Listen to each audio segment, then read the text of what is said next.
It came without warning, a silent wind from the east carrying death. The mid-14th century world, thriving and confident, was about to be shattered by nature's wrath.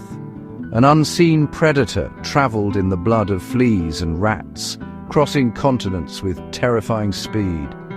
Cities became graveyards, empires crumbled, and prayers went unanswered.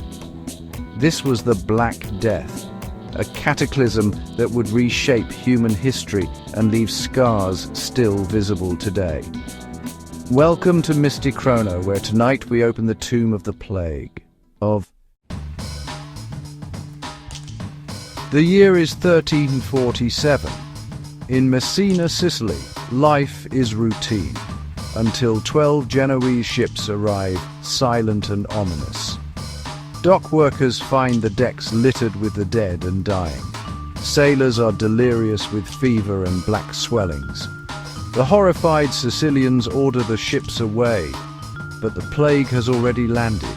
Within weeks, Messina is overwhelmed.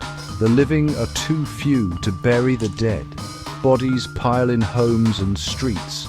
The disease spreads like wildfire, riding trade routes across Europe. By year's end, Italy is in the plague's grip. The sounds of life are replaced by mourners and death carts. And this is not a war with swords, but an invisible, implacable foe. The plague knows no boundaries. Rich and poor all fall. The world hasn't just stopped, it's ending. Medieval trade routes were Europe's lifeblood and its undoing.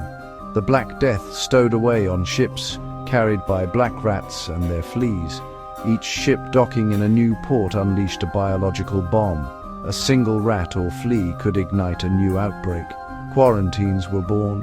Venice held ships at anchor for 40 days. The sea, once a symbol of opportunity, became a terrifying void. Ambition had opened the door to devastation. The plague struck with terrifying speed. Chills, fever, and agony. Buboes, swollen, blackened lymph nodes, appeared within days, signaling certain death. Victims coughed blood as the infection spread to the lungs, making the disease airborne and even more deadly. Healers were powerless. Doctors, clinging to ancient theories, bled patients and prescribed useless remedies.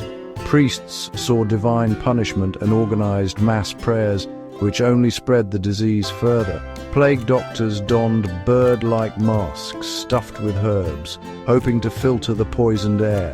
Their treatments, lancing buboes, burning incense, were desperate and futile. The end was swift organ failure, internal bleeding, and death. Communities were left spiritually and physically shattered. The symptoms of doom ran their course, unstoppable and merciless. Faith, medicine, and tradition all failed in the face of the Black Death. The world watched, helpless, as the plague claimed millions. The terror was absolute. For centuries, the Black Death's true nature was a mystery. People blamed bad air, planetary alignments, or God's wrath. The real culprit, Yersinia pestis, remained hidden until 1894, when Alexandra Yersin identified the bacterium and its transmission by fleas from rats. Even now, questions linger. Was the 14th century plague more virulent? Did it spread faster than science can explain? Some believe the pneumonic form was more common, or that another pathogen played a role. The core mystery is solved, but the full story remains elusive. The Black Death's devastation is still debated, a reminder that even when we name an enemy, we may not fully understand it. The invisible enemy left a legacy of fear and fascination. The Black Death's journey began in Central Asia, where plague bacteria lived among wild rodents. The Mongol Empire's vast trade routes connected east and west, but also spread disease.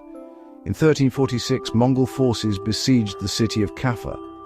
When plague struck their camp, They catapulted infected corpses over the walls, an early act of biological warfare.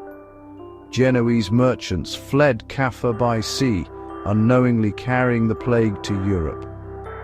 The Silk Road, once a symbol of prosperity, became a highway for death. Human conflict and ambition had unleashed a natural disaster. The siege of Kaffa marked the moment the plague became a world-altering event. The Mongol connection shows how war and trade can turn local outbreaks into global catastrophes. The Black Death's path was shaped by both nature and human hands. A single act of desperation set off a chain reaction that changed history. In a world built on faith, the Black Death was seen as God's wrath. Sermons thundered about sin and punishment, sparking waves of religious hysteria. The flagellant movement arose, processions of self-whipping penitents seeking to appease divine anger.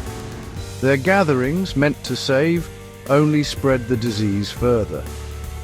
Scapegoating followed. Jews were falsely accused of poisoning wells, leading to horrific massacres across Europe. The Church's authority crumbled as prayers failed, and clergy died in droves. Disillusionment grew, sowing seeds for future religious upheaval. The plague fractured the soul of Europe, leaving scars of violence and doubt. Faith, once a refuge, became a source of fear and division. The Black Death broke more than bodies, it broke belief. The curse lingered long after the plague had passed. Amid chaos, plague doctors emerged, clad in leather, masked like birds, hired to treat rich and poor alike.